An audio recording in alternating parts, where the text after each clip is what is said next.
जो लोग मरते हैं धरती पर और वापस आते हैं, उस दौरान उनकी एनर्जी खराब हो जाती है। क्या मतलब है इसका? डॉक्टर माइकल बोलते हैं, मुझे तो लगा था कि कई जन्मों में लोगों की एनर्जी जिसकी डिस्टर्ब होती है तुम उनको हील करते हो। अब यहाँ पर एक बहुत अलग नुआंस है। यह भी कहता है, देखो कई जन्मों में जब कोई आदमी कंफ्यूज होता है और उसकी एनर्जी खराब होती है, वो तो एक पार्ट ऑफ प्रॉब्लम है। जब सोल एक ह्यूमन बॉडी में आती है तो देखा जाए तो एक आदमी एक एनर्जी एक डेंस मैटर में घुसी। ये जहाँ पर रहते हैं ना, ये हवा है, स्पेस है। पानी में गए तो वो डेंसर है, एक गुफा में गए तो डेंस है। ऐसे ही जब एक आदमी बॉडी में आता है तो डेंस मैटर है। जो ह्यूमन बॉडी है ना हमारी, वो बनी तो एनिमल फॉर्म में है, अपने आप को बचाने के लिए, सरवाइव कराने के लिए। जब भी कोई सोल एक बॉडी के अंदर घुसता है तो देखा जाए तो एक बंदर की बॉडी के अंदर घुस रहा है या एक क्रोकोडाइल की बॉडी के अंदर घुस रहा है। मतलब नमस्ते दोस्तों, हम लोग मृत्यु के बारे में बात करेंगे आज। मुझे कहीं ना कहीं लगता है कि ज़िंदगी को समझने की सीक्रेट्स में, specially mystical aspects of life, चमत्कार जो हमारे साथ होते हैं, जिसको हम ईश्वर कहते हैं, गॉड कहते हैं, बट मेरे लिए वो चमत्कार है। उसको समझने के लिए डेथ को समझना और जानना बहुत ज़रूरी है। कहते हैं कार्स ना जब शुरू में बनी थी तो बहुत स्लो चलती थी। फिर मुझे पता नहीं कब, लेकिन ब्रेक्स का जब डिस्कवरी हुआ तब उसकी स्पीड बढ़ी। जब आप गाड़ी को रोक सकते हैं तो आप गाड़ी को स्पीड में चलाने में डरेंगे नहीं। ज़िंदगी में भी जब आपको डेथ समझ में आता है तो लाइफ बहुत स्पीड में ग्रो होती है, मुझे ऐसा लगता है। तो मैं इसलिए कह रहा हूँ क्योंकि ज़िंदगी को के जो विजुअल एस्पेक्ट्स हैं जिसको हम देख सकते हैं, बर्थ है, ब्रीदिंग है, नेचर में प्लांट्स हैं, इन सभी को स्टडी करने के लिए बहुत से लोगों ने पढ़ा है, किताबें लिखी हैं, लेकिन मौत को बहुत ही मुश्किल है पढ़ना और उस पर किताबें भी बहुत कम हैं। और जो भी किताबें लिखी गई हैं उसको हम केवल यही कह सकते हैं कि वो गेस वर्क है, क्योंकि कोई जानता नहीं मरने के बाद क्या होता है।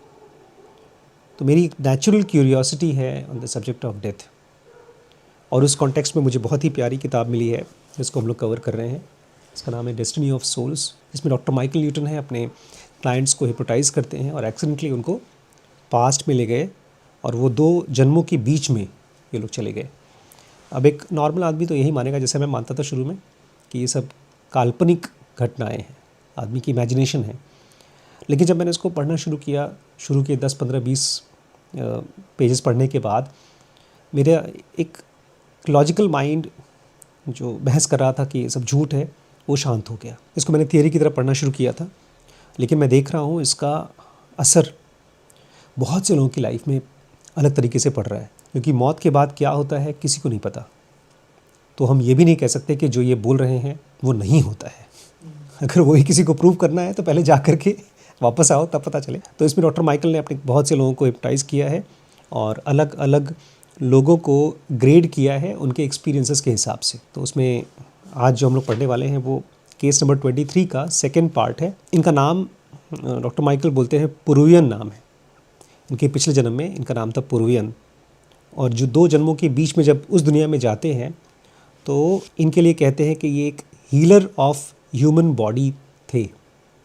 धरती पर जब भी ये ह्यूमन फॉर्म में आए तो हीलर थे, लोगों को हील करने का काम करते थे। और मुझे लगता है जो लोग जेन्युइन डॉक्टर्स होते हैं, वैद्य होते हैं, किसी का इलाज करते हैं, किसी भी रूप में हील करते हैं किसी को, वो यही लोग हैं। मैं जेन्युइन लोगों की बात कर रहा हूँ। जो लोग केवल इसलिए मेडिकल प्रैक्टिस में जाते हैं क्योंकि उनको पैसा कमाना है, उनकी बात नहीं कर रहा हूँ मैं। तो पुरुवियन बताते हैं कि मैं इस फिज़िकल वर्ल्ड में हीलर का काम करता हूँ, मतलब इलाज करता हूँ, लेकिन उस दुनिया में हमें सिखाया जाता है कि कैसे किसी की एनर्जी को हील किया जाए। अच्छा, ये भी बड़ी कमाल की चीज़ है कि जैसा इस फिज़िकल वर्ल्ड में लॉज हैं, फिज़िकल लॉज हैं, ग्रेविटी है, इलेक्ट्रिसिटी है, इलेक्ट्रोमैग्नेटिज्म है, ऐसे ढेर सारे लॉज हैं। नेचर भी उसी लॉ के तहत बंद करके रूप लेता है। ऐसे ही उस दुनिया में भी लॉज है। उसको समझने के लिए हमें एडवांस्ड प्रैक्टिसेस करनी होती हैं योग की। तो उन्हीं लॉज में डॉक्टर माइकल कहते हैं ये आदमी उस दुनिया में जब भी जाता है, मतलब इस तरह के लोग जब भी जाते हैं उस दुनिया में, हीलर्स, तो उनको काम दिया जाता है एनर्जीज़ को समझने का और उन लोगों की एनर्जी को हील करना और साफ़ करना जो कई जन्मों से गलतियां कर रहे हैं।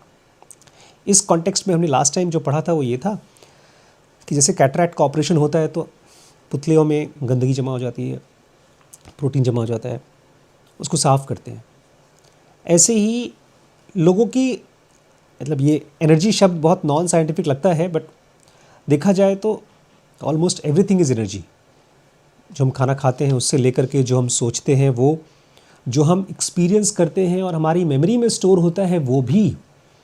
अभी रिसेंटली मैं किसी से मिला था तो बहुत बहुत सालों पहले दुखी थे, परेशान थे, तो मुझे लगा था शायद समय के उन घावों को हील कर दिया हो, लेकिन वो बेचारे अभी भी उन्हीं मेमोरीज़ को लेकर के परेशान थे। बहुत से लोगों के साथ ऐसा होता है। तो हीलिंग प्रोसेस को बहुत बार समय लगता है।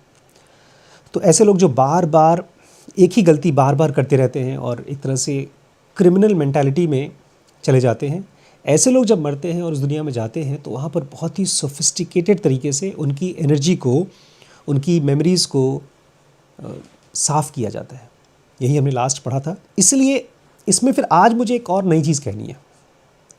आज का जो मैं कोर आइडिया देना चाहता हूँ इस वीडियो से, वो ये है कि you are layers upon layers.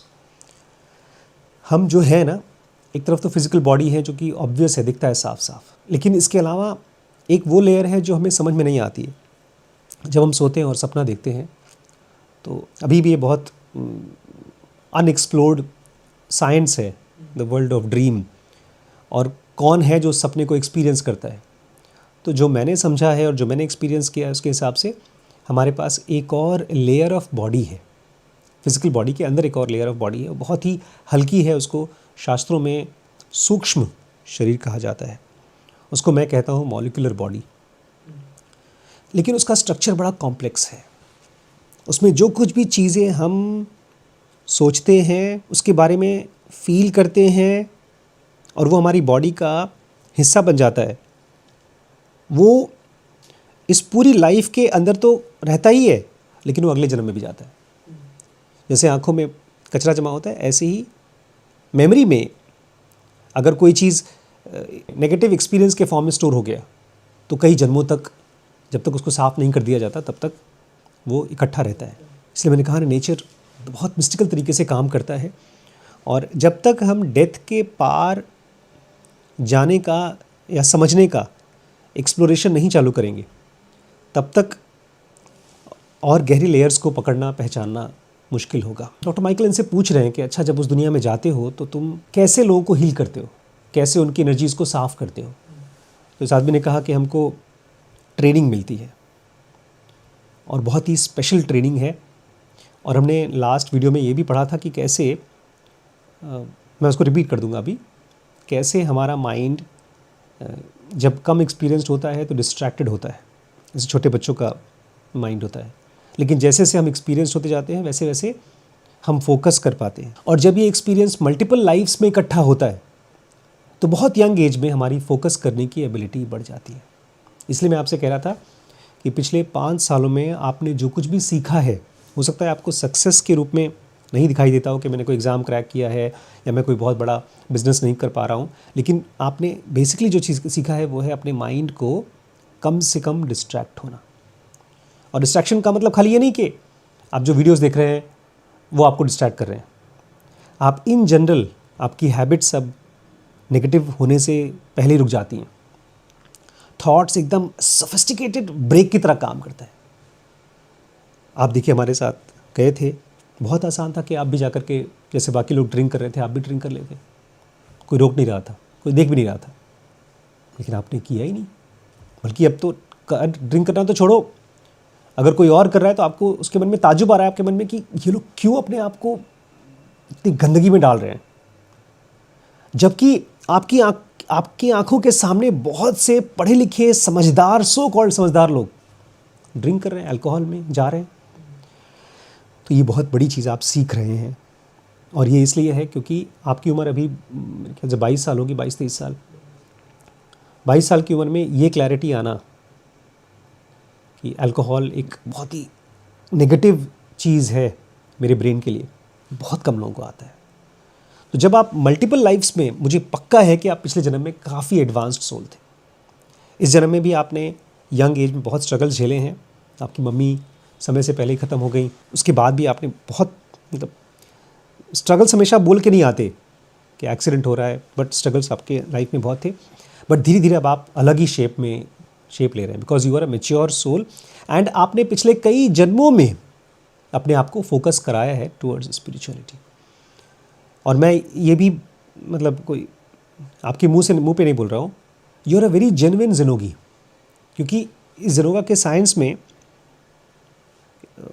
आपका एक नेचुरल इंटरेस्ट है। तो दिस इज़ वेरी रेयर कि लोग योग को साइंटिफिकली स्टडी करना चाहते हैं और प्रैक्टिस करना चाहते हैं। तो ये आदमी बोलता है कि ठीक है, मैं आपको बताता हूँ मेरी ट्रेनिंग वहाँ कैसे होती है। तो पुरुहन नाम है इस आदमी का। ये बोलता है कि हम 6 लोग हैं उस दुनिया में, और हम 6 लोगों को ट्रेन करने के लिए 2 बीइंग्स आते हैं जो देखने में एकदम लाइट की तरह दिखाई देते हैं, रोशनी की तरह दिखाई देते हैं। मैं फिर से कहूँगा, आपको ना अपने ब्रेन के लॉजिकल पार्ट को बकबक करेगा कि ये क्या बकवास है, उसको शांत कराना पड़ेगा।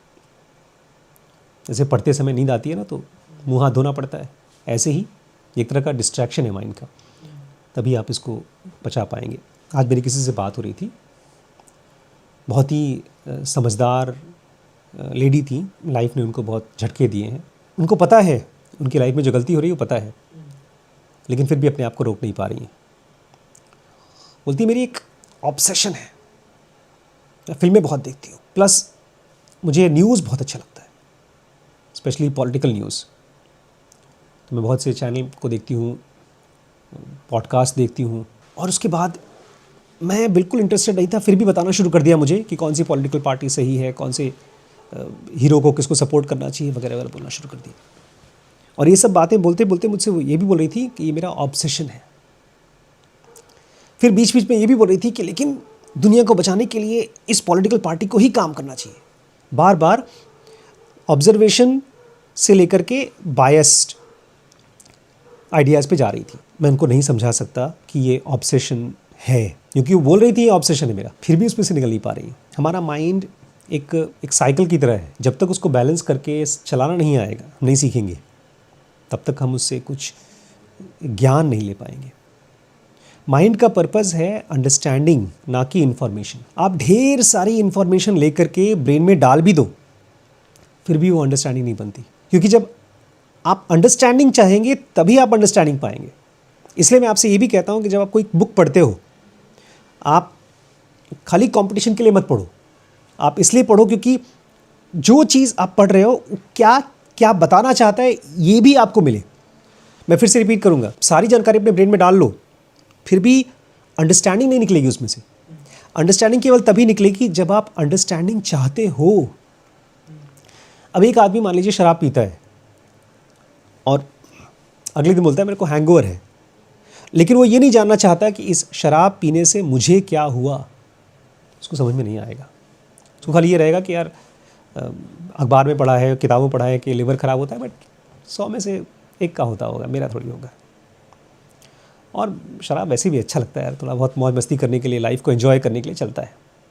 ये अंडरस्टैंडिंग नहीं है, ये कन्फर्मेशन बायस है। अगर मुझे शराब पीना अच्छा लगता है तो मैं बोलूँगा यार एक स्ट्रेस बस्टर है ये तो, और एक आध पैक से कुछ नहीं होता। तो हर जगह पर हमारा ब्रेन चूँकि साइकिल की तरह है, तो कभी लेफ़्ट गिरता है, कभी राइट गिरता है, तो किसी न किसी ओपिनियन में फंस जाएगा। लेकिन आपको सेंटर में रह करके, जिसको बुद्ध बोलते थे मध्यम मार्ग, एकदम सेंटर में रह करके ज्ञान नहीं देगा, इंसाइट नहीं देगा। मैं इसलिए बोल रहा हूँ क्योंकि जब आप किसी को सुनते हैं, किसी को पढ़ते हैं, आस्क योर सेल्फ कि क्यों हो रहा है। जब इस लेडी से मैं बात कर रहा था, इतने स्ट्रांगली एक पॉलिटिकल पार्टी के बारे में गुड ओपिनियन थे उनके कि वो बात ही नहीं कर सकती थी। ऐसे स्ट्रांग ओपिनियन, स्पेशली जब आप खुद उस पॉलिटिकल पार्टी के अंदर नहीं काम कर रहे हैं, आप खुद वो नेता नहीं है, नहीं होना चाहिए। क्वेश्चन होना चाहिए ह्यूमन बिहेवियर के बारे में। मैं सारी बातें इसलिए कह रहा हूँ क्योंकि opinions don't give you understanding. Understanding कहाँ से आती है? जब आप अंडरस्टैंडिंग मांगते हो, चाहते हो।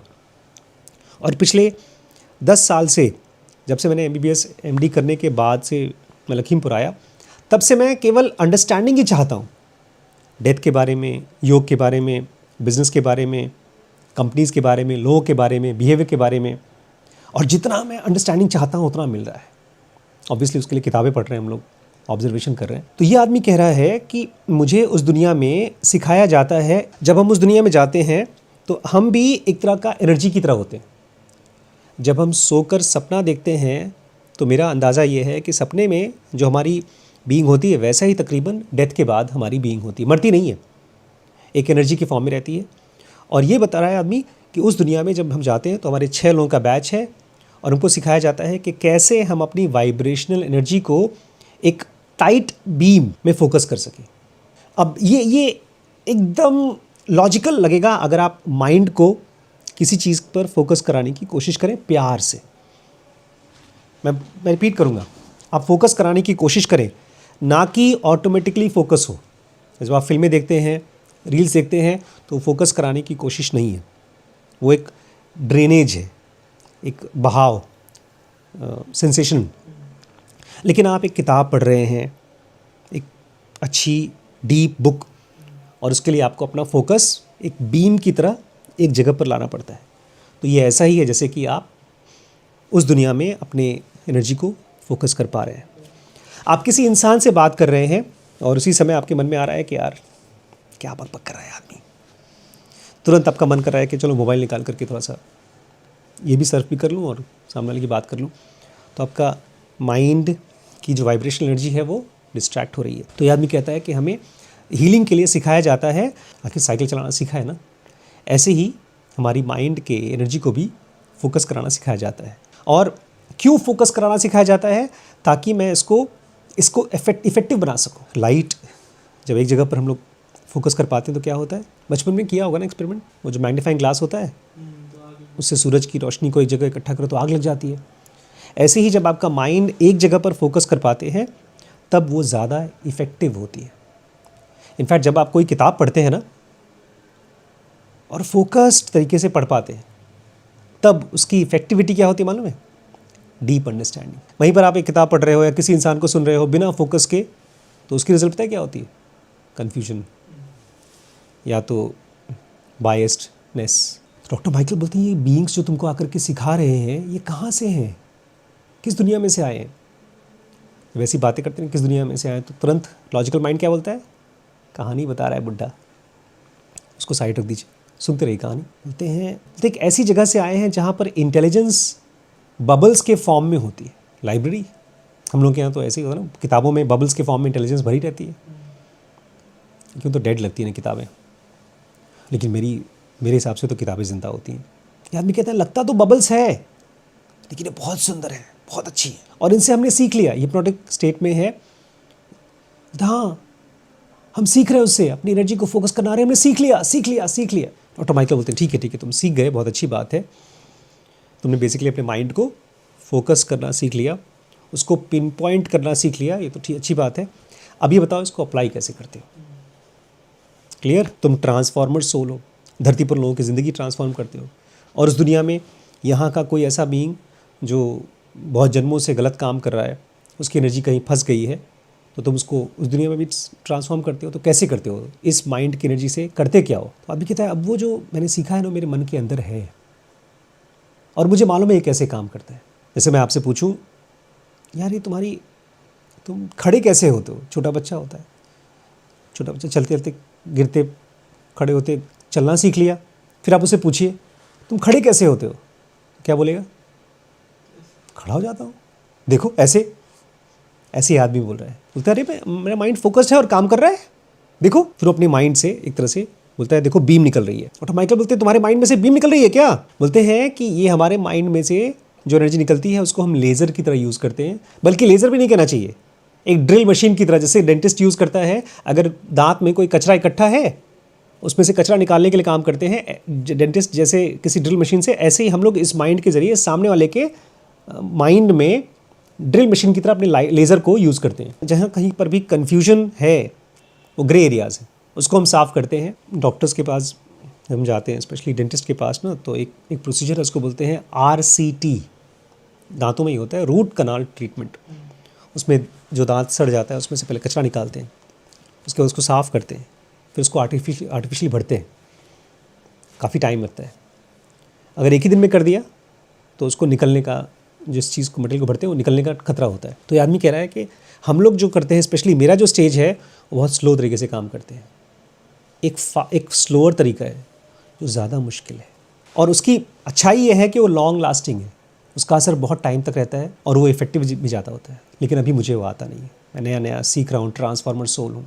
तो माइकल बोलते चिंता मत करो, तुम तो एक हिप्नोटिक स्टेट में मैं ले जा रहा हूँ तुमको। अब तुम्हारे पास वो जो स्लो मेथड है उसका भी तरीका आ गया, बताओ उसको कैसे यूज़ करते हो। हिप्नोटिक स्टेट में बड़ी खास चीज़ होती है, आपको टाइम ट्रेवल कराया जा सकता है 2 साल पहले, 5 साल पहले, 10 साल पहले। तो उनको बता रहे हैं अब तुमने वो स्लो मेथड भी सीख लिया, अब बताओ दोनों को कैसे यूज़ करते हो तुम। अब यहाँ पर एक ऐसी चीज़ आ रही है जो साइंटिफिक डॉक्टर्स, या तो अगर मैं खुद अपने आप को एक MBBS इंग्लिश मेडिसिन का डॉक्टर की तरह देखूँ तो बिल्कुल भी बर्दाश्त नहीं कर सकता।